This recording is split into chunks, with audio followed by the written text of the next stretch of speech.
नारी शक्ति वंदन अधिनियम के जल्द क्रियान्वयन पर सर्वसम्मति बनाने की कोशिश। प्रधानमंत्री नरेंद्र मोदी ने लोकसभा और राज्यसभा में सभी दलों के नेताओं को पत्र लिखकर मांगा समर्थन। पंजाब मंत्रिमंडल की बैठक में लिए गए अहम फैसले। बेअदबी विरोधी कानून संशोधन बिल को दी मंजूरी। कल होने वाले विशेष सत्र में संशोधन विधेयक किया जाएगा पेश।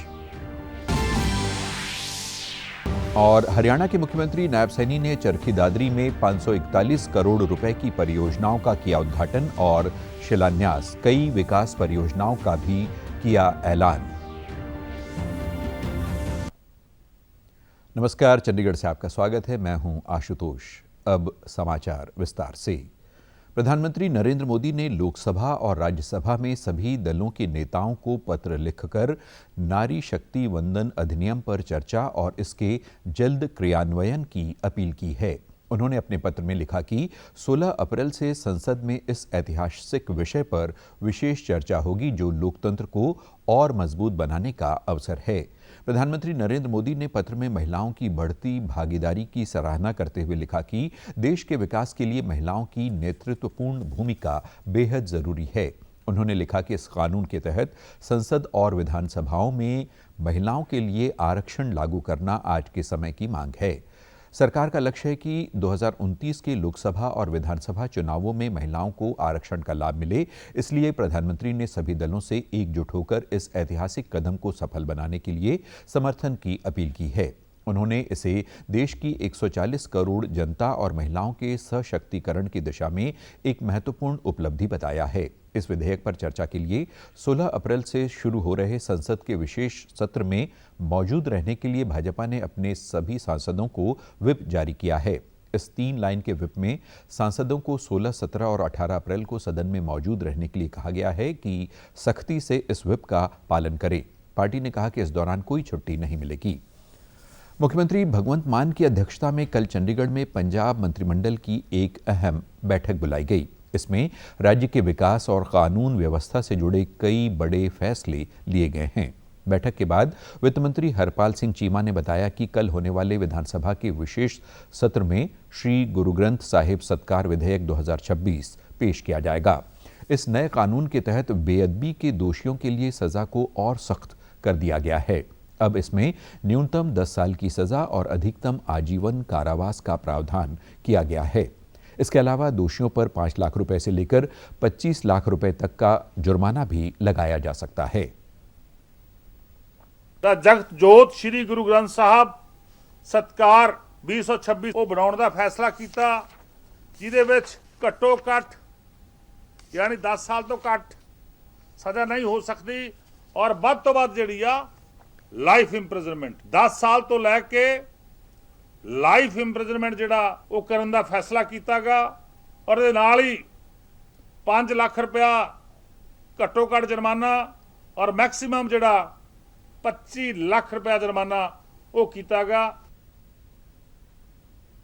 कैबिनेट ने पुरुष के एशियाई हॉकी चैंपियनशिप टूर्नामेंट के आयोजन को औपचारिक रूप से हरी झंडी दी गई है। हरपाल चीमा ने बताया कि इस टूर्नामेंट के लिए हॉकी इंडिया के साथ करार किया गया है और सरकार ने इसके लिए 11 करोड़ रुपए का भुगतान किया है। उन्होंने बताया कि जालंधर और मोहाली में होने वाले मैचों के लिए 25 करोड़ 40 लाख रुपए का बजट रखा गया है। वित्त मंत्री ने कहा कि पंजाब ऊर्जा विकास प्राधिकरण के माध्यम से पंजाब के 11,500 गांवों में स्ट्रीट लाइट लगाने को मंजूरी दी गई है। गांवों में 3 लाख लाइटें लगाने के लिए 70% रकम राज्य सरकार और 30% रकम ग्राम पंचायतों द्वारा दी जाएगी। पहली बार सो दे ਲਈ ਅਸੀਂ ਅੱਜ ਦੀ ਕੈਬਨਿਟ ਨੇ ਮਨਜ਼ੂਰੀ ਦਿੱਤੀ ਆ।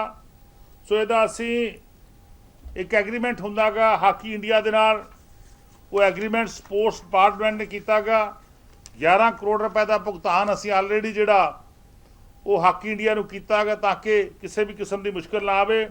ਸੋ ਇਹਦੇ ਲਈ ਅਸੀਂ ਜਿਹੜਾ ਇਹ ਟੂਰਨਾਮੈਂਟ ਹੋਣਾ ਹਾਕੀ ਦਾ ਉਹਦੇ ਲਈ 25 ਕਰੋੜ 40 ਲੱਖ ਰੁਪਏ ਜਿਹੜੇ ਨੇਗੇ ਉਹ ਬਜਟ ਕੀਤੇ ਨੇਗੇ।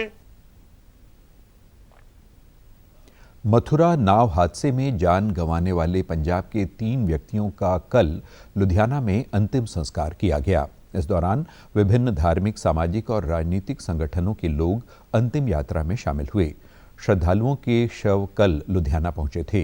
हादसे के बाद लोगों में शोक की लहर है। अंतिम संस्कार के मौके पर मुख्यमंत्री भगवंत मान ने पहुंचकर मृतकों को नमन किया और हादसे पर गहरा शोक व्यक्त किया। उनके अलावा लुधियाना के सांसद अमरिंदर सिंह राजावड़िंग ने भी मृतकों को श्रद्धांजलि दी।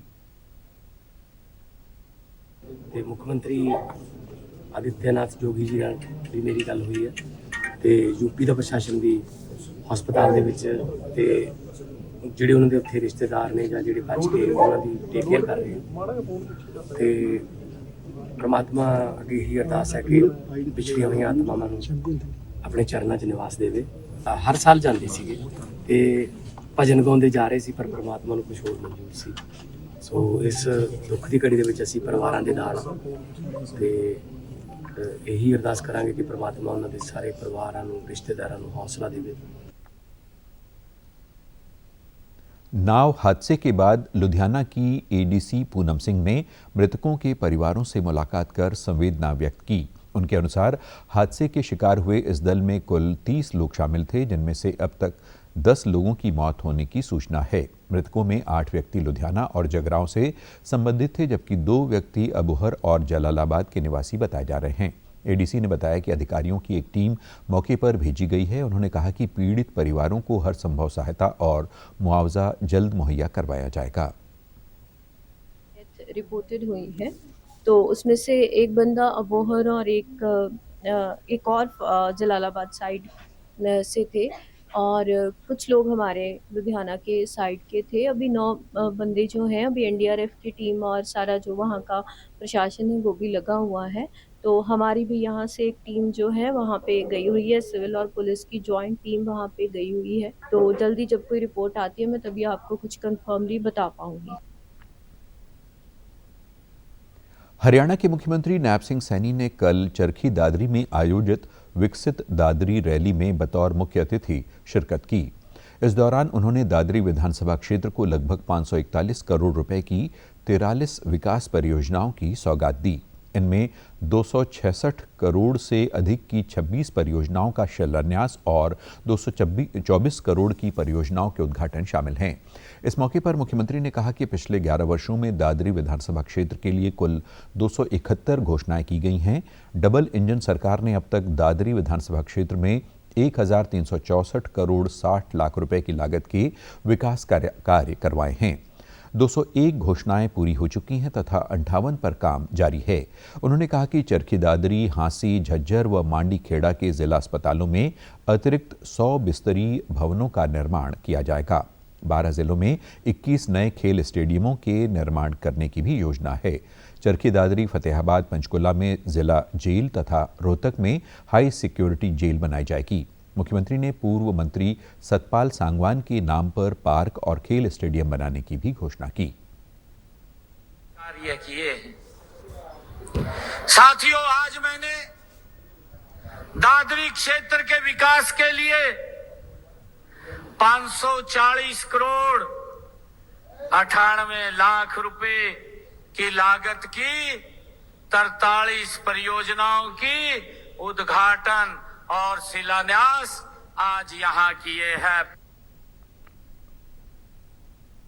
मुख्यमंत्री ने कहा कि सरकार ने रबी फसलों की खरीद के व्यापक प्रबंध किए हैं। किसानों की फसलों की सरकारी खरीद पर भी विपक्षी अपनी राजनीतिक रोटियां सेकने के लिए आजकल अनाज मंडियों में घूम रहे हैं। जब वे सत्ता में थे तब उन्हें न मंडियों की सुध थी और न किसानों की चिंता। अब वे सरकारी खरीद की सुचारू व्यवस्था पर किसानों को बरगलाने का असफल प्रयास कर रहे हैं। 64,000 करोड़ रुपया डालने का काम ये हमारी सरकार ने किया है। साथियों, हमने फसल खराबे के लिए भी गत 11 वर्षों में किसानों को मुआवजे के तौर पर प्रधानमंत्री फसल बीमा योजना के तहत 16,500 करोड़ रुपया किसानों तक पहुंचाने का काम किया है। हमने मुख्यमंत्री बागवानी बीमा योजना के तहत 46 बागवानी फसलों को इसमें शामिल किया है और अब तक 157 किसानों को 1 करोड़ 40 लाख 21 हजार रुपए का मुआवजा भी देने का काम हमारी सरकार ने किया है। हरियाणा के कैबिनेट मंत्री कृष्ण बेदी के चंडीगढ़ स्थित आवास से सुबह करीब 10 बजे संविधान बस यात्रा रवाना की गई, जिसे भाजपा के प्रदेश अध्यक्ष मोहन लाल बडौली ने हरी झंडी दिखाकर रवाना किया। ये संविधान बस यात्रा नई दिल्ली स्थित डॉक्टर भीमराव अंबेडकर स्मारक स्थल पर पहुंचकर संपन्न होगी। इस मौके पर उन्होंने कहा कि इस यात्रा में 3 बसों से लोग बाबा साहेब अंबेडकर के पंच तीर्थ स्थल में से एक 26 अलीपुर रोड पर जा रहे हैं, जहां डॉक्टर BR अंबेडकर ने अंतिम सांस ली थी। आज की एक दिवसीय ये यात्रा जो चंडीगढ़ से दिल्ली की रहेगी, बाबा साहब भीमराव अंबेडकर जी का जो 14 अप्रैल को 135वां जन्म दिवस है, पंचकुला के अंदर हमारे भारतीय जनता पार्टी के राष्ट्रीय अध्यक्ष नितिन नवीन जी उसमें मुख्य अतिथि के तौर पर रहेंगे। बाबा भीमराव अंबेडकर जी ने जो समाज के लिए, पूरे देश के लिए, सबके लिए जो काम किया है, उन सब की हम एक बड़ी जनसभा परेड ग्राउंड पंचकुला में 14 अप्रैल को रहेगी। इस मौके पर कैबिनेट मंत्री कृष्ण बेदी ने कहा कि दिल्ली स्थित स्मारक स्थल पर कार्यकर्ता बाबा साहेब को श्रद्धांजलि अर्पित करेंगे, साथ ही वे इस बारे में जानकारी भी प्राप्त करेंगे। मकान में अंतिम सांस ली थी, उसमें अरबों खरबों रुपए लगाकर उनके लिए एक स्मारक हमारी सरकार ने तैयार किया है।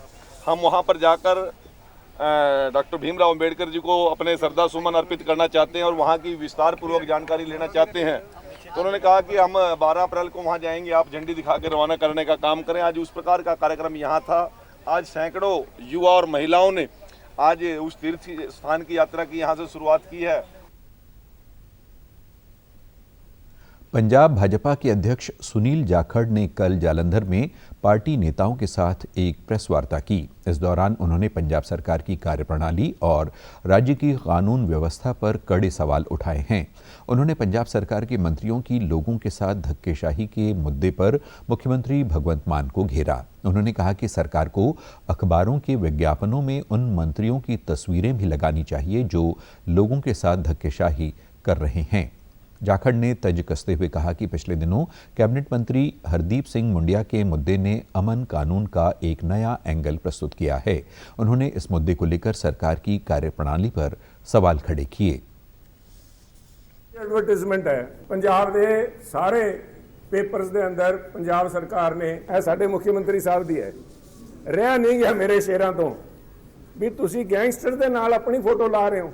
मैं तो अज तक किसी थाने च इस तरह पोस्टर लग्या नहीं देखा मुख्यमंत्री के नाल लग्या हुए गुमशुदा की तलाश अगर ढूंढ के दोगे तो 50,000 का इनाम है। शर्म आनी चाहिए सब सरकार को, उस तो भी ज्यादा शर्म आनी चाहिए है। एडा प्यार है थानू क्या बदनाम हुए तो क्या हुए, नाम तो हो ही गया। इस किस्म की सरकार चुन के भेजी हैं। हरियाणा के राज्यपाल प्रोफेसर असीम कुमार घोष ने प्रदेशवासियों से जनगणना के पहले चरण में स्वगणना का अधिक से अधिक उपयोग करने की अपील की है। कल चंडीगढ़ में जनगणना एवं नागरिक पंजीकरण विभाग के निदेशक ललित जैन ने राज्यपाल से शिष्टाचार भेंट की और उन्हें जनगणना से जुड़ी गतिविधियों की जानकारी दी। इस अवसर पर जनगणना गतिविधियों से संबंधित एक कैलेंडर भी जारी किया गया। राज्यपाल ने ललित जैन और उनकी टीम की प्रयासों की सराहना करते हुए कहा कि ये विश्व की सबसे बड़ी प्रशासनिक प्रक्रिया है, जिसके आंकड़ों के आधार पर हरियाणा के विकास की दिशा और नीति निर्धारित की जाएगी। अधिकारियों के अनुसार नागरिक 16 से 30 अप्रैल तक मोबाइल, टैबलेट या कंप्यूटर के माध्यम से घर बैठे अपनी जानकारी ऑनलाइन दर्ज कर सकेंगे। इसके बाद 1 से 30 मई तक मकान सूचीकरण का कार्य किया जाएगा, जिसके तहत जनसंख्या गणना करने वाले कर्मचारी प्रत्येक घर का दौरा कर आंकड़े एकत्रित करेंगे। Chandigarh resident association welfare federation ने शहर के विकास को गति देने के उद्देश्य से आज अपना सुवनियर जारी किया। इस मौके पर संगठन ने कहा कि नगर निगम की कार्यप्रणाली पर नजर रखने के लिए जनता और सामाजिक संगठनों को निगरानी का अधिकार दिया जाए, ताकि अधिकारियों से जवाब तलबी संभव हो सके। इस दौरान संगठन ने 21 नेबरहुड नर्सरी होम को सुचारू रूप से चलाने की अनुमति देने और वरिष्ठ नागरिकों के लिए समर्पित क्लब स्थापित करने की भी मांग की। इस मौके पर राज्यपाल ने सभी मुद्दों को गंभीरता से सुनते हुए भरोसा दिलाया कि प्रशासन जनता की हर आवाज तक पहुंच रहा है। वे हर महीने बैठक करेंगे जिसमें संगठन अपनी समस्याओं की सूची प्रस्तुत कर सकेंगे। कटारिया ने शहर की सुंदरता बनाए रखने को प्राथमिकता बताया। उन्होंने हाउसिंग बोर्ड और बेरोजगारी के मुद्दों पर भी विचार साझा किए। उन्होंने कहा कि युवाओं को स्किल के आधार पर रोजगार उपलब्ध कराने के लिए बुनियादी ढांचे को मजबूत किया जाएगा। तो यहाँ की जितने भी एसोसिएशन हैं उन सब के प्रतिनिधि मिलकर के रेजिडेंट्स का सोसाइटी के माध्यम से काम करते हैं। कई समस्याएं इन्होंने रखी है। मैंने कहा इसका स्थायी हल यही है, जब भी महीना का अंतिम बुधवार होगा उस दिन आपके एसोसिएशन के 7-8 मेंबर को बुलाऊंगा, लेकिन आप नीचे अपने सारे एसोसिएशन से उनकी समस्याएं लेकर के आएँ ताकि हम और हमारे अधिकारी आपके साथ बैठ करके उसमें चर्चा करें और उसमें से जो हमसे हल हो सकती है वो हल करने का प्रयास करें। आप हमारे समाचार YouTube channel DD news Chandigarh, Facebook DD news Chandigarh और सोशल मीडिया X व DD न्यूज़ CHD पर भी देख सकते हैं। इसी के साथ चंडीगढ़ से समाचारों का सिलसिला समाप्त होता है। नमस्कार।